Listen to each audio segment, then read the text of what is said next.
Conduct करवाया गया है। तो उसी एग्ज़ाम के 30 सितंबर का जो सेट चला हुआ था, उस 30 सितंबर को जो एग्ज़ाम हुआ था, उसका हम लोग एनालिसिस करते हैं। तो चलिए पहला क्वेश्चन जो है हम लोग डिस्कशन करेंगे। पहला क्वेश्चन जो है क्या दिया गया है, उस पर हम लोग डिस्कशन करते हैं। पहला क्वेश्चन आपको दिया गया है, पहला क्वेश्चन की अगर बात करते हैं तो एसएचजी और एससी के एसएपीएपी में सशक्तिकरण मॉडल के यानी 3 घटक यानी 3 कंपोनेंट आपको बताना है। तो इसका जो एसएससी के द्वारा आंसर जो दिया गया है, इसमें जो है सही आंसर जो है सामाजिक गतिशीलता, पूंजी निर्माण और गरीब की क्षमता का निर्माण, ये आपका सही आंसर है। यानी जो सेल्फ हेल्प ग्रुप जो है उसके जो सशक्तिकरण मॉडल के जो 3 घटक है, वह समाज में जो है गतिशीलता लाना है, यानी सभी लोगों को एक समान प्रोग्रेस करवाना है, उसके पूंजी निर्माण करवाना है और गरीब की क्षमता यानी गरीब जो लोग हैं उनकी जो कैपेसिटी है उनका विकास करना है। अगले क्वेश्चन की तरफ हम लोग शिफ्ट होते हैं।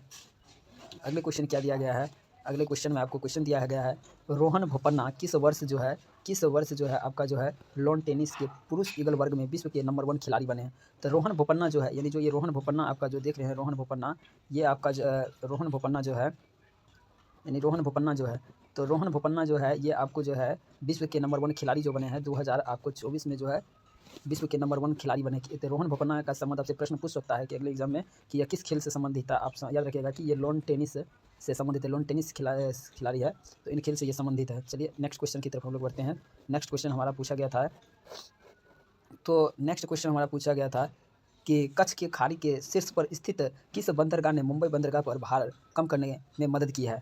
यानी जो है आप देखिएगा मैप में, अगर यहाँ पर आप देखिएगा तो यहाँ पर आपको जो है एक गुजरात राज्य यहाँ पर आपको मिलता है।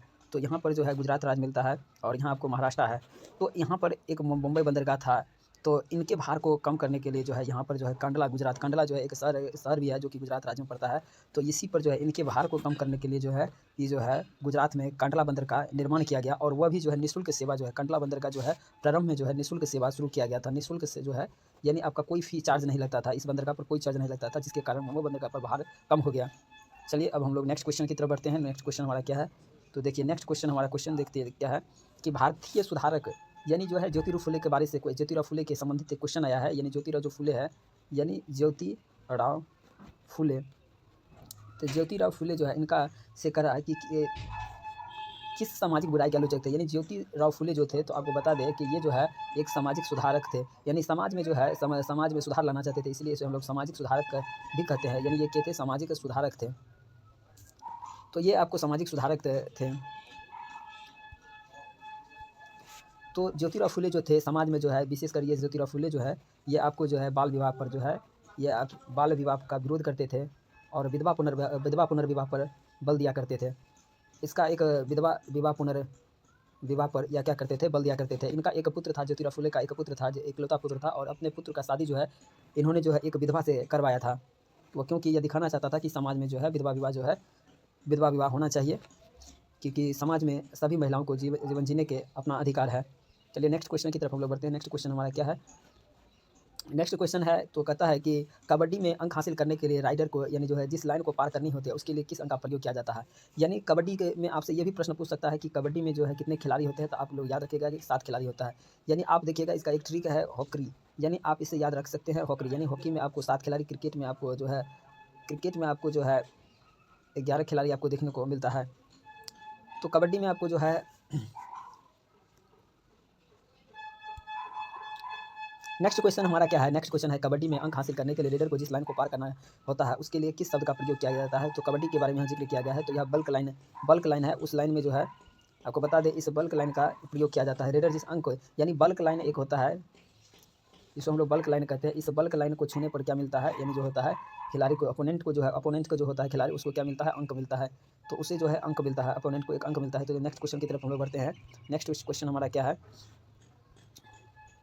देखिए साइनोबैक्टीरिया से एक प्रश्न पूछा गया था कि साइनोबैक्टीरिया जो है किस क्षेत्र से संबंधित है। तो सबसे पहले बता दें कि साइनोबैक्टीरिया जो है जिसे हम लोग साइनोबैक्टीरिया कहते हैं, या साइनोबैक्टीरिया जो है ये साइनोबैक्टीरिया को हम लोग नीलहरित शैवाल भी कहते हैं। इसे हम लोग क्या कहते हैं, नीलहरित शैवाल भी कहते हैं। इसे हम लोग नीलहरित शैवाल भी कहते हैं। ये जो है अपना भोजन साइनोबैक्टीरिया जो है, या अपना भोजन जो है सूर्य के प्रकाश की रोशनी में अपना भोजन स्वयं बना लेता है, अतः इसे हम लोग स्वपोषी के श्रेणी में रखते हैं। और जो भोजन अपना स्वयं बना लेता है तो इसको हम लोग प्रोड्यूसर के अंतर्गत भी रखते हैं।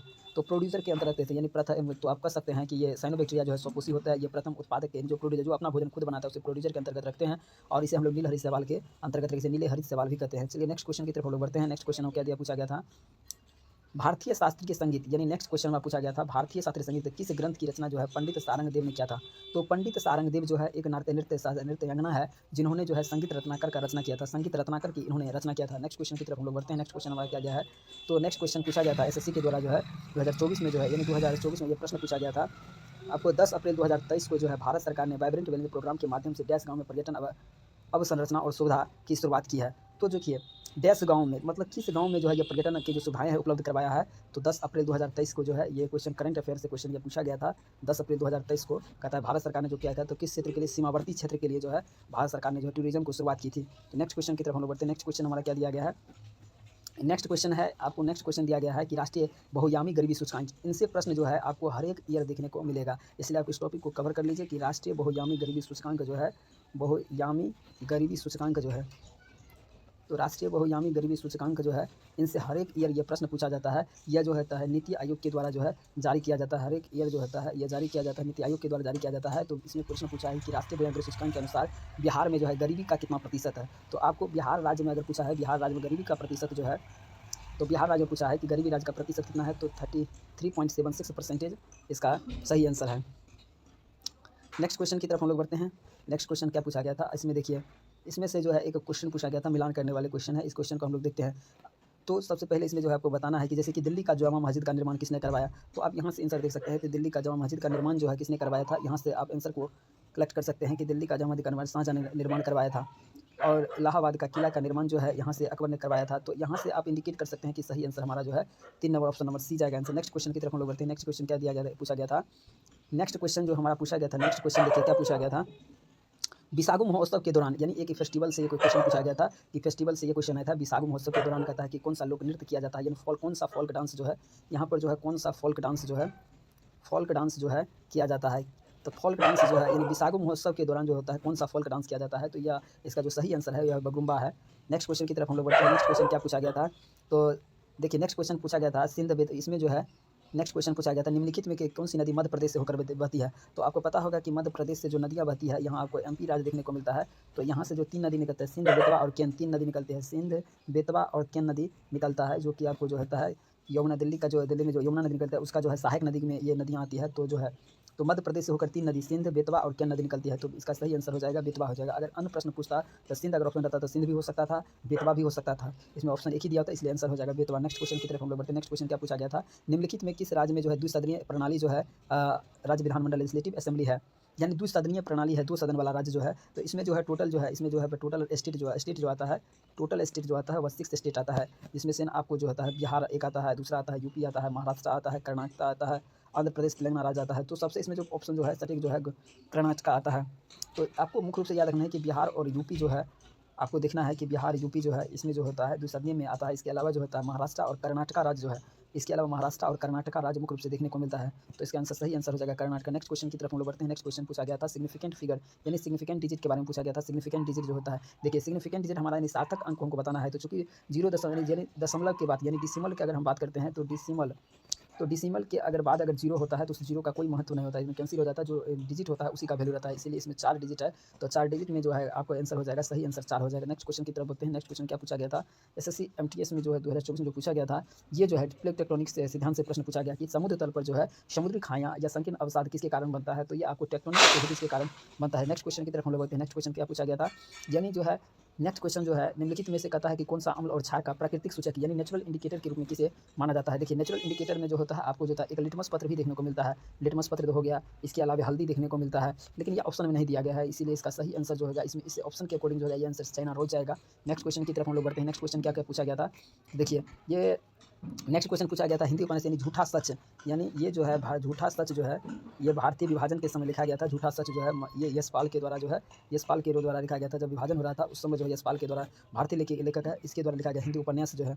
नेक्स्ट क्वेश्चन की तरफ हम लोग बढ़ते हैं। नेक्स्ट क्वेश्चन क्या दिया गया है, सो देखिए पूछा गया था ओटलू इदू जो है उनके किस केंद्र शासित प्रदेश का सांस्कृतिक त्यौहार है, तो इसका सही आंसर है लक्षद्वीप है। नेक्स्ट क्वेश्चन की तरफ हम लोग बढ़ते हैं। नेक्स्ट क्वेश्चन क्या पूछा गया था, कहता है नेक्स्ट क्वेश्चन पूछा गया था। नेक्स्ट क्वेश्चन देखिए क्या पूछा गया है। नेक्स्ट क्वेश्चन हम देखते हैं तो कहता है कि वह जाने मानी हस्ती कौन थी जो भारतीय नाट्यम नृत्यांगना। तो ये भारतीय नाट्यम जो है ये क्लासिकल डांस जो है क्लासिकल जो है ये आपको देखने को मिलता है। भरतनाट्यम ये तमिलनाडु का जो है आपको ये आपका कहाँ का क्लासिकल डांस है, तो ये तमिलनाडु का क्लासिकल डांस है। तो तमिलनाडु का ये भरतनाट्यम क्लासिकल डांस है। तो इन्हें जो है किन्हें जो है पद्मश्री 2016 पुरस्कार प्राप्त है। तो एक तो जो है प्रतिभा प्रहलाद को प्राप्त है, दूसरा जो है एक आता है यामिनी कृष्णमूर्ति को भी जो है यामिनी कृष्णमूर्ति का भी संबंध जो है यामिनी कृष्णमूर्ति जो है आपको बता दें यामिनी कृष्णमूर्ति के बारे में। यामिनी कृष्णमूर्ति जो है यामिनी कृष्णमूर्ति जो है यामिनी कृष्णमूर्ति जो है कृष्णमूर्ति का संबंध जो है किससे है, भरतनाट्यम नृत्य से है। और इन्हें भी जो है 2016 ईस्वी में जो है पद्मश्री पुरस्कार दिया गया है। नेक्स्ट क्वेश्चन की तरफ हम लोग बढ़ते हैं। नेक्स्ट क्वेश्चन क्या है पूछा गया है, तो कहता है कि मुख्य सलाहकार जो थे, मुख्य सलाहकार की अगर हम बात करते हैं मुख्य सलाहकार की अगर बात करते हैं तो जुलाई 2023 के अनुसार भारत के राष्ट्रीय सुरक्षा सलाहकार जो है अजित डोभाल थे। नेक्स्ट क्वेश्चन पूछा गया था। नेक्स्ट क्वेश्चन जो है पूछा गया था हड़प्पा के बारे में, संस्कृति के बारे में पूछा गया था।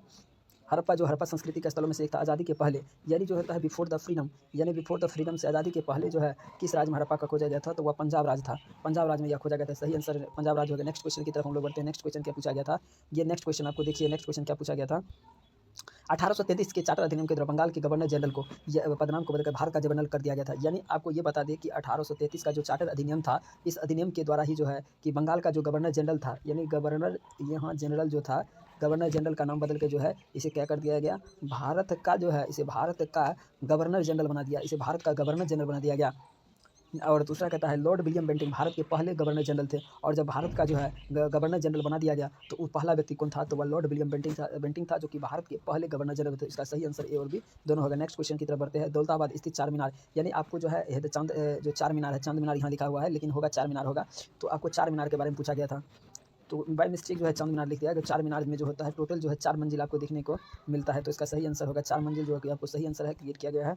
नेक्स्ट क्वेश्चन पूछा गया था जनगणना के से क्वेश्चन आया था। जनगणना के बारे में क्या क्वेश्चन पूछा है, देखिए जनगणना के बारे में जो क्वेश्चन पूछा गया है 2011 की जनगणना के अनुसार, यानी किस केंद्र शासित प्रदेश का जो है कि साक्षरता दर जो है सेकंड नंबर पर है। तो आपको पता है कि फर्स्ट नंबर पर जो साक्षरता दर वाले राज्य जो है केंद्र शासित प्रदेश में, वो आपको लक्षद्वीप आता है। और जो सेकंड नंबर पर जो आता है वह हमारा दमन और दीव आता है। तो आप लोग जो है इसको ध्यान रखिएगा कि ये आप ध्यान रखिएगा कि जब भी आपको जो है जनगणना के बारे में यानी सेंसस के बारे में पढ़िएगा, सेंसस 2000 जो हमारा 11 है तो इसके बारे में पढ़िएगा। तो इसमें जो है आप जो है एक तो स्टेट के बारे में तो पढ़ना है, प्लस में साथ में जो है आपको सेंट्रल के बारे में भी पढ़ना है।